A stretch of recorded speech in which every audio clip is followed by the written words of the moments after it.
8 p.m. Eastern. You can catch me live on YouTube. If you are watching tonight's broadcast or any of the replays on YouTube, just make sure you hit that red subscribe button down in the lower right-hand corner and never miss a live show and always be notified of the playbacks. If you're listening to me and watching me live tonight on Facebook, I appreciate that as well. You can always put comments in either Facebook or YouTube, and I'll make sure I pull over as many comments I can for tonight's show.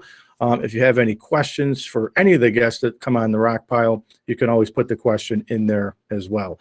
Next week, just a pre-shadow for next week, John Mills, the owner of CrossFit Extend here in Rome, will join me. And then in 2 weeks, the week of Christmas time, on December 23rd, I bring the coaches back for the College Football Rewind.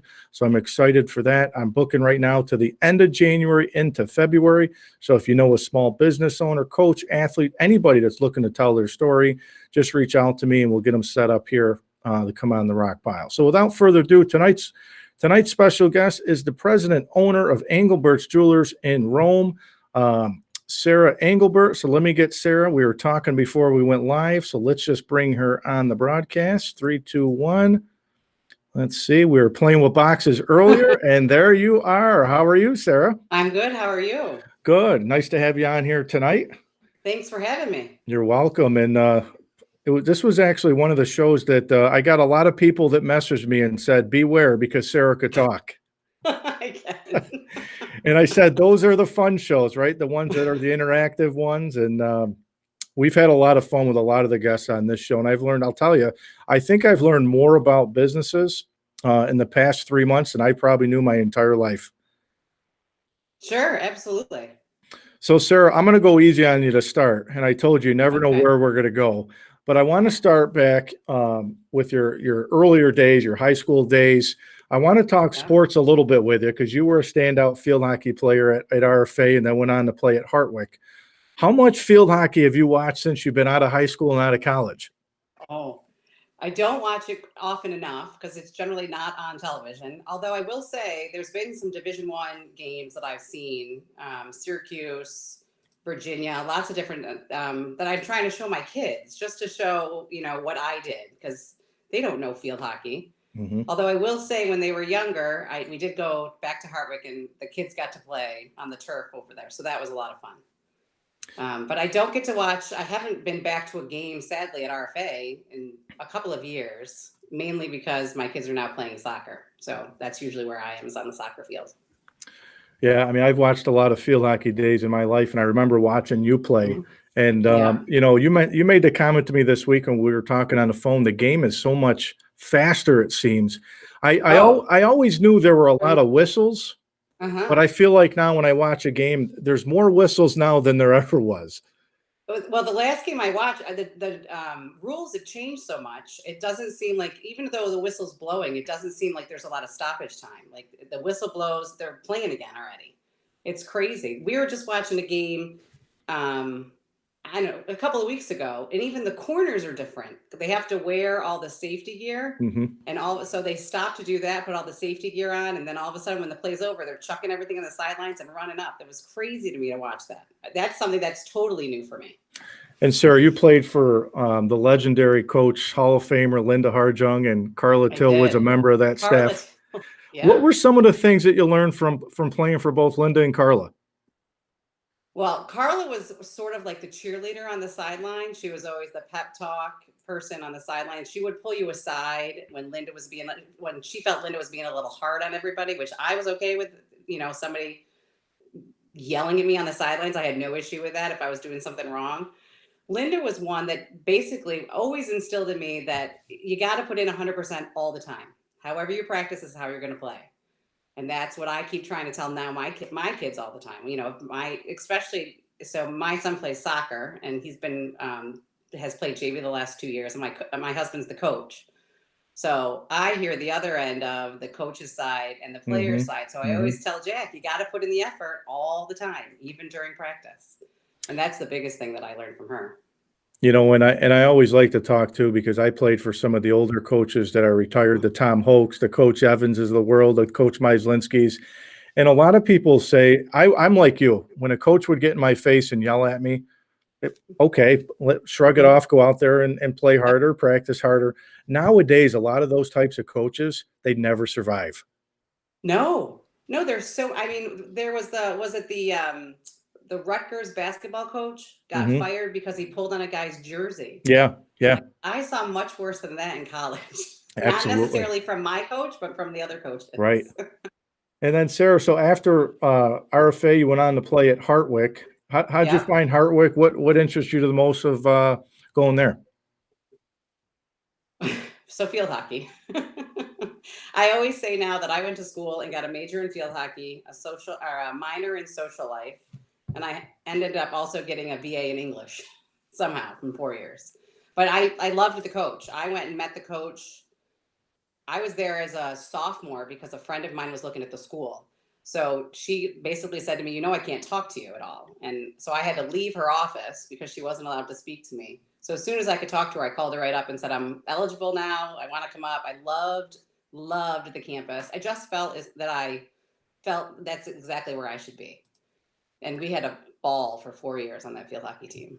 Yeah, it's almost like when you go on these visits, and then I was the same way when I went on a couple visits, and right away from when you walk on that Mhm. campus, just the feeling you get, the coaches, just Mhm. the atmosphere, when it's the Mhm. one, Yeah, for oh, sure. absolutely. Yeah. Anytime Harvick is called, if my coach Anna Meyer had wanted anything since I've graduated, I'm there. But now she's retired. Unfortunately, I don't do too much anymore with the team. So how much different was the game when you went from high school to college? Faster because we were on turf. So that was the first time I had ever played on turf. So it was definitely faster, definitely more competitive. Everybody that was playing in college was definitely more serious about the sport. They were there to play. They were there to win. Um, that was really it, and it wasn't like a Division I school where you're playing and field hockey is your life from the first day of the Mhm. preseason until the first day of the preseason the next year. Right. But we definitely had a lot of more off-season training, games, that kind of stuff. Well, I think it's tough to play any level of sports, Division 1, 2, 3. Division 1, yeah, it's your life from morning until night, and it never stops. But it's Division 3 and 2 are still a commitment, from Oh, the athlete. absolutely. Yeah. Yeah. I remember I went to camp at Hartwick as well as a high school player in the summertime. And we had Division I players there as counselors. And I would talk to them just trying to feel out if I even wanted to look at Division I schools. Not that I actually was ever good enough to go Division I, but just to see if I wanted to look at it. And it just didn't seem like that was something that wasn't something that I aspired to do. So I was very happy going to the Division III school, and I Right. knew I would play. Right. So you graduate from college. Now, I want you to tell us a little bit about how did you originally get started? Obviously, family-owned business. How did you get Yeah. suckered into the family business?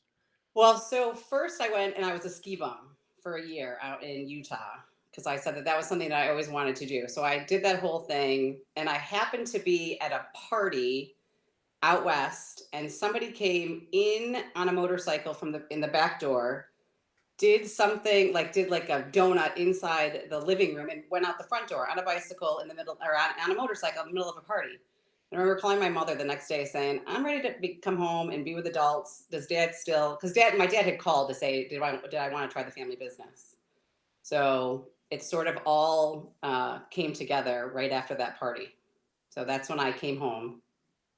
And I came home in the fall, and my dad took us to South Africa in the spring. Wow. So basically, he suckered me in. Wow. Yeah. So talk to us a little bit about too the history of it. Obviously, over 100 years in the business. Talk to Hmm. us about a little bit and go back in time if you can. Okay. So the business was started by my great grandfather. I'm actually the fourth generation. And so he started the business with his brother with help from the local church in 1907. And then obviously my grandfather was a part of it. And then my uncle came into the business before my father did because they're 8 years apart. So my uncle Bruce Engelbert was also president of the business. And then my father came in, We've been in 4 different locations in downtown Rome, and we opened up our second location in the Riverside Mall, if anybody remembers the Riverside Mall. Hmm. And actually, before we opened the location, my dad and my uncle leased out the jewelry department of Steinbeck's, which was like a Macy's Oh, department wow. store. Okay. So they started just to see. I assume they started just to see what the popularity would be and how successful they could be in another city. So they ended up opening a store in the Riverside Mall, and then we've been in the New Hartford Shopping Center for about 32 or 33 years, and we've been in our current location for 45 years. And I came into the business 22 years ago after being a ski bum out Wow. west. So when you ever look back, Yeah. like of how you got started in the business, would you have changed anything or done anything different along the way? Was that college experience there, that incident, was that the defining moment where you said, "That's it, got it, I got to get home and I got to make a change"? Was that it? There was a couple of things. I was living in Park City, Utah, which there's transient people there. You know, nobody has any relatives. I liked being in a small town, and I liked knowing people's relatives. I liked knowing people's aunts and uncles and where people grew up and that type of thing. And I always knew that I wanted to have a family, and I wanted my kids to grow up around my family. So it was all those things all together. So no, I really would never do anything different, because then after I moved home to be in the business, my dad sent me to New York City to get my graduate gemologist degree. And so then I also lived in New York City. So I lived in a much bigger town where everything's at your fingertips. And I still came home almost every weekend because I like the small town. I like the small town Mhm. feel. I like knowing people. And it's just, it fits me. Sarah, how nice has it been to be able to work with your dad? It, it was fabulous. We are very similar in personality. So we only had a few minor blowups in the back of the store. We would call them our discussions. We were having discussions. We didn't make our employees too uncomfortable, I don't think, but it was definitely something I would never change. It'll be something I very hold dear to my heart for forever. Well, I'm just thinking, I have never had my mom was a hairdresser, owned her own salon for a while. My dad, I was always with my dad for sports, and my Yep. dad coached me, most of the way up till I got into high school, and then I was an assistant coach for my dad when he was a head coach, and then my dad was one of my assistant coaches when I was coaching, Yep. and I remember we got into some heated arguments, but at the Hmm. end of the day, we're still father and son, and I wouldn't Hmm. change a thing. But I think that I give my mom all the credit in the world, because my mom, I think, broke up some arguments at the dinner table, even with my sister, because my dad, being a coach, was always tough on us. Oh yeah. Oh, absolutely. So I think the coaching, that piece of it never stopped. But at the end of the day, you're still family, right? Oh yeah. Well, and my mom was in the store too. So my mom was a physical therapist. And at one point, my dad needed help. So she retired from being a physical therapist and came into the store before I got there. And then I came along, and there was only one confrontation where she took us both into his office. And you don't know my mom, but when her name is Muffy. And when Muffy looks at you, there's just this look that we both literally put our heads down. We knew we were wrong. We had to go out and apologize. And, so again, just like your mom, that was the only thing she had to do, though. The only time she ever had to, and I think it was over furniture. Like, we were having an argument about what kind of furniture I needed for my office. So obviously, this time around, for any of the small businesses in the area, period, with COVID, um, how much has COVID impacted you?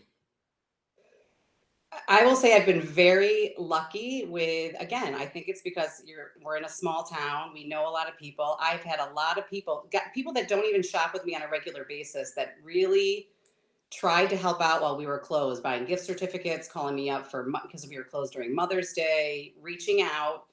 And it was definitely a difficult time. I was very lucky. I was one of the recipients of the PPP program Hmm. locally. And so Hmm. that definitely helped me out.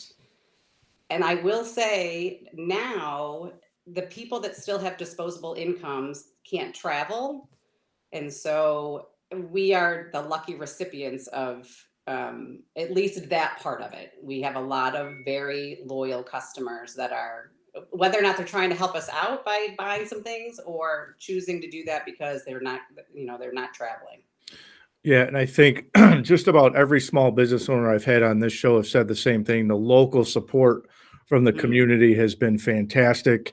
And I mean, my business here with the bus industry, we were shut down for 3 months, and we started back up again, and now we're getting ready to possibly shut down again here with the Right. schools going virtual.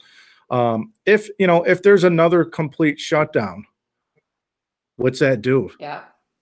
Are you thinking about that down the road if it does happen? So I'm thinking about it definitely down the road. I've made the decision, I don't know about legality, but I made the decision that if there's a shutdown between now and Christmas, I will not lock my doors.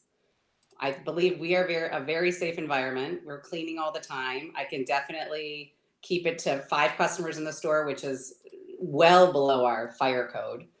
Um, so I won't shut down. Now, if it happens after Christmas, my employees probably could use a break. And Mhm. so I may lock the doors for a week or 2 weeks, but at this point I will not be shutting down again. Sarah, social media has been huge. These virtual type meetings like this. So I've lived on them for the last 6 months, but you got the Twitter, you got Facebook, Mhm. LinkedIn, Instagram. Back in the day, a lot of the businesses were like, it was the local newspaper. You'd put an ad in. Right. Oh yeah. Yeah. Has social media helped your business over the years? I believe so. We do a lot. Well, that helped me through the time when we were closed for COVID, because I don't have a like a cart to say on our website yet. It's something that we're working on, and we hope to have by the first quarter of next year. So Facebook was huge because I would go to the store, take pictures, put them on Facebook. That's where everybody would get in touch with me to buy, or to, at least get the price or reach out. And so that was huge for us while we were closed down. But we've always had a good following on Facebook, and that's where, we've done different specials on there, and had I just saw "Don't mess with Muffy." Mark says, "Don't mess with Muffy." Yeah. Yeah. Um, so that was huge for us. We just got into a little bit more with I mean, we've had an account on Instagram. We don't do too much with it, but everything that posts on, I think that posts on Facebook, posts on Instagram. I've been lucky enough to have a marketing company, and they're wonderful to work with. So they do most of my social media stuff. And Sarah, how much has the jewelry business changed in the last 20 years? I mean, obviously every business changes with time, but what are some of the Right. big changes over the years? The biggest thing, well, just like anything else, the biggest thing is everybody wants something instantly. We used to have a little bit more time to try and get stuff in for customers, but people are that instant gratification. And so there are a lot more people shopping online. So it is a little bit more difficult, to keep those sales in the store.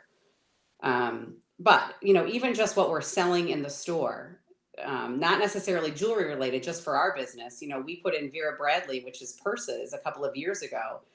My grandfather is probably rolling over in his grave, but he used to sell plates and silver, and flatware, and so Yep. we just don't do that anymore. So the business has changed, not necessarily in the jewelry part. And I would imagine too that the Amazons of the world, a lot of these online retailers, have Yeah. companies like that hurt your business? That you can get more stuff now online from all over? So, I would say to a degree, yes, absolutely. The retail is definitely getting harder. Again, because the instant gratification, because people can buy it cheaper someplace else, even though it might not be the same quality. That definitely has hurt some of our business. Has that taken away the customer face? Because I always say I still would like to go into a store and Hmm. see it and talk to somebody, whereas my wife can sit home and order a ton of Right, stuff online all over the place and be okay. I miss the right, customer face piece. That's what I miss the right. most. That's still what we enjoy the most. And I would say that we're pretty good with our customer service if we can just get the people through the door to begin with. What do you see changing in the business, not just your business, but I guess the jewelry business in general down the road? Oh gosh. Well, like I said, for ours, we're hoping to get be able to sell online. That's our biggest thing to change. I think people are still going to be buying the people that are still buying jewelry still want quality jewelry. And I don't think that's going to change too much.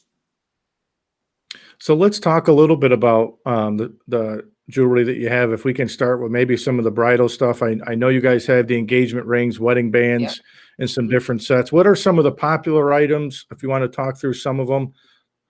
So right now we've got a couple of different bracelet lines that have been really popular. We've got, I think one of the biggest issues for our store is a lot of people think we're just too expensive. They won't come in the store because they think the least thing we sell, it's going to be thousands of dollars. But right now, some of the biggest things we're selling are between 50, even 35. I would say 35 to $75 are these bracelet lines because all the girls like to stack their bracelets and wear multiple bracelets on both of their wrists. And so that's been really popular. There are two different lines. One's called T Giselle, which is a beaded bracelet, and one is called Stia, which is just a different, again, stackable bracelet.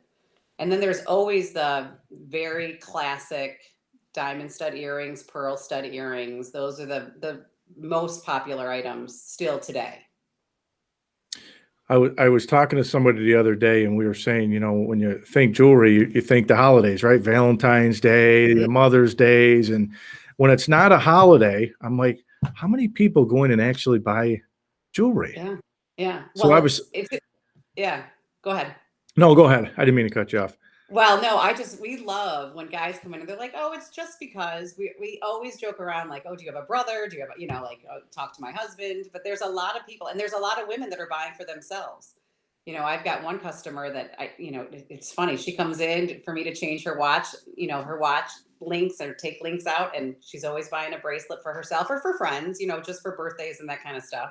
And there's always engagements. There's always a reason to give jewelry.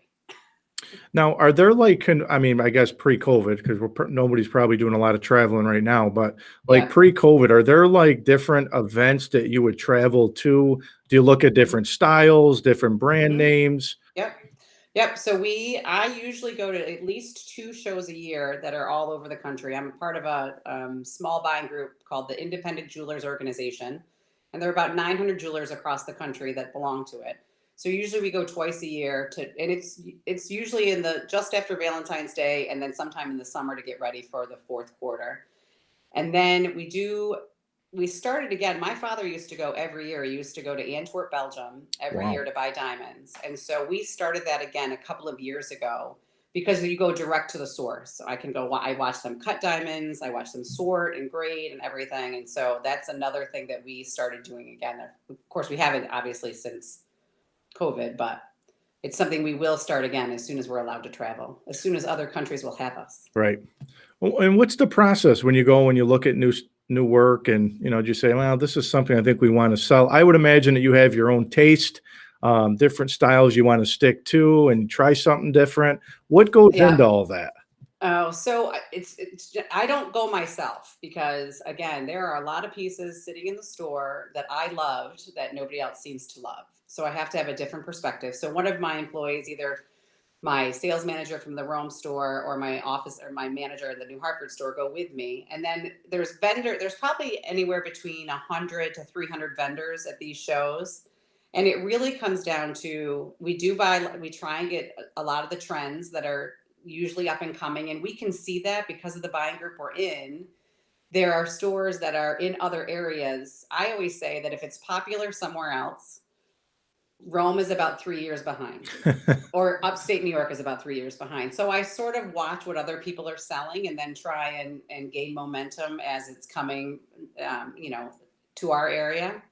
And then we just look at the history of what we have sold and try and sort of match that up that way. And Sarah, what for a small business owner, somebody that's interested in starting a business, what would be Mhm. some of the advice, some of the tips you'd give them? What are some challenges, somebody can look for to start? Well, you have to remember, I didn't start this business. I came into it. So I always have a hard time with that question. But I do tell somebody just be patient and make sure you have advisors. I am not in this alone. When I have issues, I sit down with an accountant and my banker and my personal financial advisor and a lawyer, and make sure you have people in those positions that you trust and that know their job. And how often do you ever reach out to some of your colleagues in the jewelry business in different stores, whether it's around here or whether it's in different areas? How close is that type of group? Oh, all the time. I have a friend that I've gotten quite close to. Well, her father owns the store. She has come into the store. She's younger than I am, but she's been in the business for at least 15 years, and her business is out in Iowa. I talk to her weekly. Just as the other issue that I have is just being a female owner, and there's a lot of, in this industry at least, it used to be a male dominated business. I used to laugh when my husband would go to shows with me. If he's walking in front of me and I'm walking behind him, they always talk to him and ignore me. And that's fine sometimes, because sometimes I don't want to look at their product or whatever it is. But so, and then also being a mother, I've got other friends that are moms in the business, and just to bounce ideas off or vent or come up with, new promotions or what to buy for jewelry or to share ideas all the time. We're doing it all the time. And how about over the holidays now? Any specials going on? The people look at some of the specials online, come into the store, both. What do you got going on nowadays? So you can always join our Facebook group. If you go to our Facebook page, if you join the group, believe it's a $25 coupon off $100 or more. That's one of the biggest things that we see coming in right now. Our biggest promotion is always after the weekend after Thanksgiving, where we have a scratch off, but unfortunately that's over now. So now it's just plugging along and just at this point trying to get, if we don't have the product in the store, just trying to get something in for the customers in time, because shipping and stocking and from our vendors is kind of a nightmare right now. And what are some of the more popular brands? Our stores don't, like, people aren't coming in necessarily asking for brands in the store, other than the Vera Bradley, which is the purses in our Rome store and our New Hartford store that's called Spartina. And so there's not really, I would say that we have another bracelet line called E. Newton that people are starting to ask for because they've gotten it as gifts, but they're really coming in and just looking at the pieces, not necessarily the brand names. Any more thoughts of opening up any more locations down the road? Content with what's going? You just No. got to get through the COVID piece first, right? Right. I need to get through this. And I would say no, only because, again, I am a mom too. Hmm. And so it's very important to me that I am at all of my children's functions and able to be there for them. It is something that I will say growing up was a little difficult with not having my dad at a lot of my school functions or field hockey games. Although when I did go to college, he did not miss a game. So it was very important to me when I came into the business that it was I'm not going to say balance because that doesn't exist, but I am, I have as many locations as I would like right now. And how about your kids, Sarah? Do you think down the pipeline that they'd be interested in taking over and working with mom? I have no idea because I wanted nothing to do with it until I was 23 years old. So I can't imagine, only again because retail is getting more difficult. I would love it. I'm sure my father, it would do nothing but please my father. So I have no idea. I'm sure Right you're now, no. Because Jack wants to be a professional skier, and okay. Ethan, I believe the last thing he wanted to be was a soccer coach. Okay. You never know though, right? They might have that one defining moment. Right, exactly. How about, for yourself and a lot of the business owners? I mean, even for myself, you always have those people that you've looked up to that have been the role models for you, that have been there for you along the way. Who are some people that have been those role models and have played that role in your life? Definitely my father. Watching him in the business, he never took it too seriously. It was something that he liked to have fun with. And that in my mind, why am I doing a job if I'm not that we're having a good time all the time. Like I said, it's hard and it's stressful, but he was definitely one that I like we talked about. I can't imagine not working with him and not having that experience. So definitely my dad for that. And my mom, really. I mean, she's there for us all the time. She used to work from the day after Thanksgiving until the day before Christmas and come in and sort of, as again, everybody loves Muffy. So she would come in and just take over the back room, and she was in charge, and she's just always been there for me from the smallest things that I needed to, the largest. So I would definitely say my parents. What do you think Dad would say about you working with his daughter, where he would think things are at today? Oh, I think I think he's pretty proud of the store and what we're doing, especially again with COVID. You know, this is not something that everybody is going to survive, unfortunately. And so I think that he is. I think he's pretty happy about everything. In fact, his granddaughter's going to start coming in to learn how to rap. She's 17, and so she's going to start coming in, and that's making him pretty. He's pretty pleased about that. And going back to the holiday piece too, I'm sure you guys have. I wanted to make sure I asked you gift sets, any specials like that for the holidays. The gift sets, Yeah. we could do anything. So Margaret Spina, who was my sales manager in the Rome store, she's wonderful at making different, anytime like you wanted to put different things together, baskets, that type of thing, we have all that stuff that we can do. And we'll go to different stores to add product to it. She's just got that creative mind that can do that.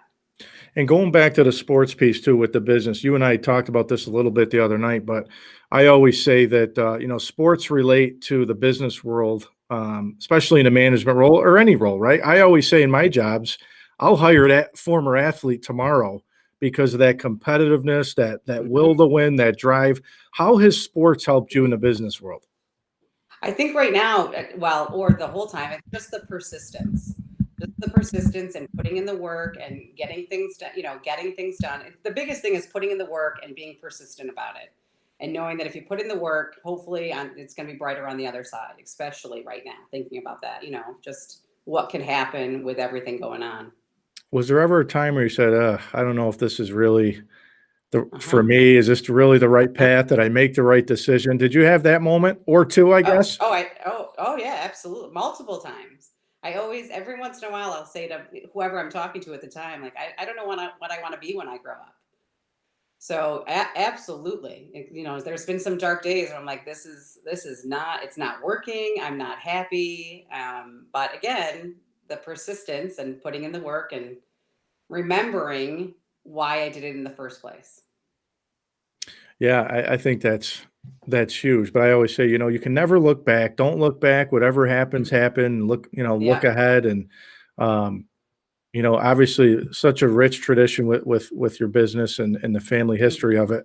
What's the best way for people to follow you? Is it on Facebook? Is the web I page? would definitely, yeah, I would definitely say right now it's on Facebook. If they do have questions, we try and get back to them no matter what time of day it is. Although I will say sometimes if I answer a question at 10 o'clock at night, I don't necessarily remember in the morning to check it at the store. So I'm trying to get better at that. We on our website there is an Ask Sarah page, which you can send an email right from there. It comes right directly to my email. So I would definitely say those two platforms right now.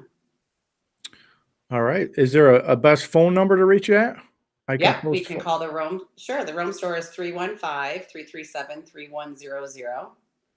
And I know we have New Hartford customers as well, or Utica customers, and so their phone number is 315-797-5700. Perfect. I will post that up as well for you. But listen, I appreciate you coming on. I went easy on you, but it was nice to finally have you on, catch up, learn a little bit more about Thank the you. business. And you're welcome on anytime. And if I don't see or talk to you, have a nice holiday and Thank stay you very safe. much. Thanks, you too. I appreciate you having me. No problem, Sarah. Enjoy. Have a nice holiday. Thanks, you too. All right. Bye-bye. Okay, bye. So that was Sarah Engelbert from Engelbert's Jewelers, the president and owner. And as you can see, and as you heard, 100 years of the family business. And Sarah has done a fantastic job.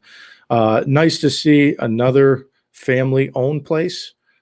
Sarah started off, as she said, right out of college, had that defining moment, and has been there ever since. And I appreciate Sarah coming on. I remember watching Sarah play field hockey with my sister when I was younger right here in Rome.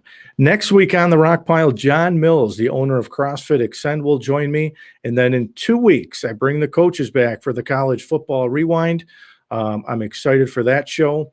If you are interested in helping me out and being a sponsor for the shows, any of my shows, just reach out to me on Facebook. You can reach out to me on Facebook, YouTube, Twitter, Instagram. All my social media sites are right on my pages. If you haven't subscribed to me on YouTube, please, please, please go on my YouTube channel, subscribe, and hit all, and never miss a show, and you'll be notified of any of the replays that are up.